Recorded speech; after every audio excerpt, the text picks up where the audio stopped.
De nos cerveaux à l'étranger, ben, mon prochain invité fait justement partie de ces imminences grises, ces chercheurs québécois qui ont décidé de faire leur vie ailleurs. Christian Drapeau travaille depuis plusieurs années en Californie, on le plaint beaucoup, et dans un domaine de recherche très très pointu dont on entend toutefois de plus en plus parler, celui des cellules souches. Alors, il vient d'ailleurs de publier un livre qui est passionnant, qui est un peu complexe, mais qui est quand même, somme toute, assez bien vulgarisé, qui s'intitule Le pouvoir insoupçonné des cellules souches. C'est publié aux éditions de l'Homme. C'est la version française du livre Cracking the Stem Cell Code. C'est un livre vraiment qui fait le point sur la capacité des cellules souches à traiter différentes maladies. Il est avec nous ce matin, il est de passage à Montréal. Christian Drapeau, merci. Re-bienvenue chez vous. C'est avec plaisir, c'est toujours un plaisir. Ça fait quoi, ça fait une quinzaine d'années vous êtes parti? Ça fait une quinzaine d'années. Je reviens quand même régulièrement, mais ça fait une quinzaine d'années. Vous revenez au Québec parce que vous voyagez beaucoup aussi à travers la planète. Vous donnez des conférences maintenant un peu partout sur vos recherches. Vous avez développé avec une équipe basée sur vos recherches à vous, mais aussi sur celles d'autres groupes de recherche. Vous avez développé vraiment une connaissance des cellules souches qui vous a amené à dire aujourd'hui, c'est vraiment, on dit que c'est la médecine de l'avenir. C'est la médecine de l'avenir. Et puis il faut voir qu'il y a une telle rapidité dans le développement de ces nouvelles données, ça va à une telle vitesse qu'il y a déjà même un écart entre la recherche de pointe et ce qui s'enseigne toujours à l'université. Donc ce qui amène à voyager beaucoup, justement, c'est de partager donc, ces nouvelles connaissances de pointe sur les cellules souches dans différentes universités et hôpitaux à travers le monde. Alors comme nous n'y connaissons pas beaucoup de choses, les cellules souches, puis que nos auditeurs veulent, parce qu'ils sont vraiment de plus en plus intéressés, on entend dire que peut-être ça pourrait guérir la maladie de Parkinson, l'Alzheimer, certaines ont dit même, bon, peut-être les maladies du cœur éventuellement, certains types de cancers. Qu'est-ce que c'est qu'une cellule souche et comment peut-on espérer qu'elle agisse sur le traitement de certaines maladies, M. Drapeau? C'est une grande question, on pourrait y passer une heure, mais de façon générale, une cellule souche, c'est une cellule, peut-être la meilleure façon de la définir, c'est de parler de qu'est-ce qui n'est pas une cellule souche. Toutes les cellules du corps sont des cellules dont on dit qu'elles sont somatiques, c'est-à-dire que ce sont des cellules du cœur, par exemple, qui va se contracter. Cellule du pancréas va faire de l'insuline. Cellule du cerveau va libérer des neurotransmetteurs. Chaque cellule fait une chose bien précise, elle est spécialisée et elle ne va pas se diviser, se multiplier. Une cellule souche, c'est une cellule qui ne fait rien.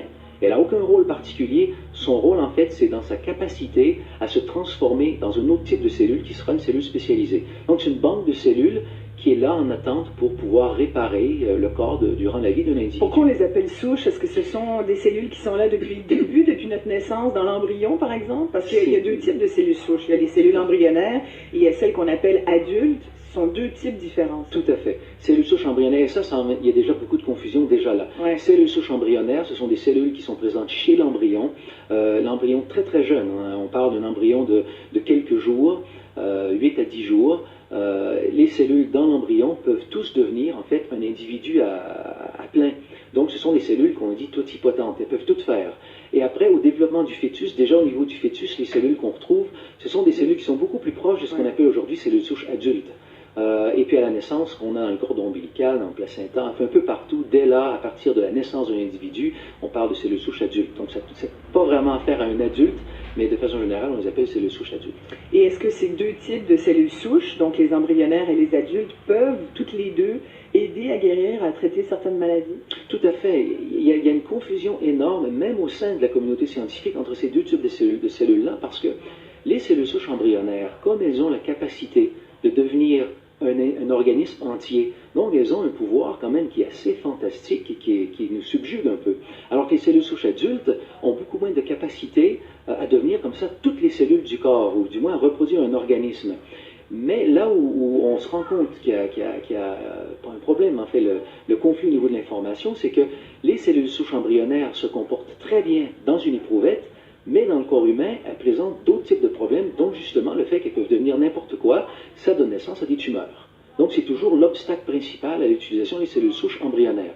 Les cellules souches adultes ont moins de capacité, mais si elles sont utilisées dans le champ de leur capacité, elles peuvent donc donner des résultats très intéressants et il y a déjà énormément de travaux qui ont été faits avec les cellules souches adultes et ce qu'on peut en faire pour traiter des maladies ou pour la santé. Vous, Christian Drapeau, vous êtes chercheur, vous êtes neurophysiologique, vous avez d'ailleurs travaillé beaucoup avec l'Institut de neurologie ici à Montréal, au Québec. Bon, Ce qui vous a amené aux États-Unis, c'est qu'il y avait des recherches plus poussées qui se faisaient là-bas par rapport à ce qui se faisait ici? Non, en fait, ça a été par un concours de circonstances assez particulier.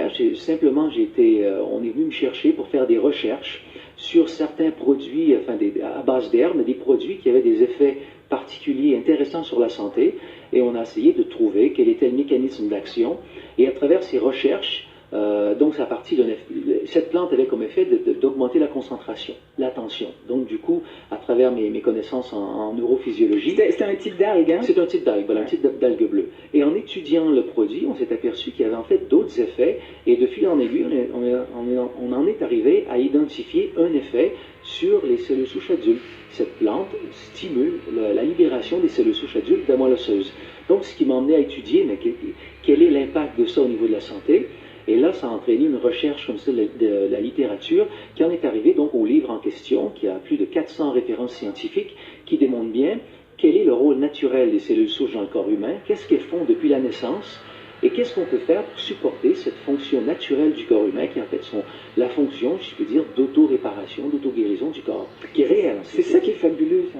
Tout à fait. Donc, chaque individu a un certain nombre de cellules souches adultes, et ce sont ces cellules souches-là qui permettent de régénérer le corps, finalement, quand il y a une attaque, qui serait une maladie, c'est une attaque, en fait.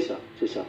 Tout ce qu'on pourrait qualifier de point de vue hyper général de blessures, de problèmes dégénératifs, qui en fait, c'est un peu une blessure de n'importe quel tissu. On pourrait dire que le diabète, en fait, c'est une forme de blessure du pancréas. Ouais. Donc, si on le prend dans ce contexte global, lorsqu'il y a blessure ou problème au niveau d'un tissu, et tout ça c'est bien démontré, hein, c'est ce que j'explique bien dans le livre, et comme vous l'avez dit, c'est complexe comme information, j'ai essayé de vulgariser autant que possible, mais ce qui se produit, c'est que le tissu en question libère des composés bien identifiés, qui circulent dans le sang. Lorsque ces composés rejoignent la moelle osseuse, donc ça stimule, provoque la libération de cellules souches de la moelle osseuse. Lorsque ces cellules circulent dans le sang et qui circulent dans les capillaires de l'organe en question, l'organe libère d'autres composés qui cette fois attirent les cellules souches vers cet organe, les cellules migrent dans l'organe, et lorsqu'elles arrivent dans le tissu, dans l'organe, au contact du tissu, elles deviennent des cellules du tissu. Et là donc on fait la réparation du tissu, la régénération du tissu.